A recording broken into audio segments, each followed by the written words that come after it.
এই তুই আমারে চা দিছিস তো এর মধ্যে চা কই? কেন দা, তুমিই তো অঙ্ক করানোর সময় বলতে মনে কর এর মান এক্স, এক্স এর মান বের কর। এখন তুমিও মনে করো ওতে চা আছে।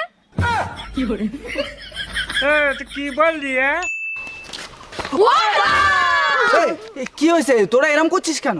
ওদা বাড়ির দিকে চলো। আরে না না, আজকে যাব না, আমার সামনের দিকে একটু কাজ আছে। আচ্ছা ঠিক আছে, তাহলে চলো। চলো চলো আরে চলো।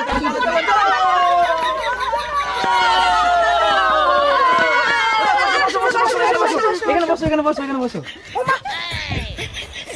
দাদা চানিয়ে চানিয়ে, দাদার জন্য চানিয়ে। ওদা এই নাও তোমার জন্য চা। এই তুই আমারে চা দিছিস তো এর মধ্যে চা কই? কেন দা, তুমিই তো অঙ্ক করানোর সময় বলতে মনে কর এর মান এক্স, এক্স এর মান বের কর। এখন তুমিও মনে করো ওতে চা আছে। আরে দা, ওর মধ্যে কিন্তু চিনি কম দেওয়া আছে, তোমার সুগার আছে তো তাই। এই তোরা এসব কি বলছিস?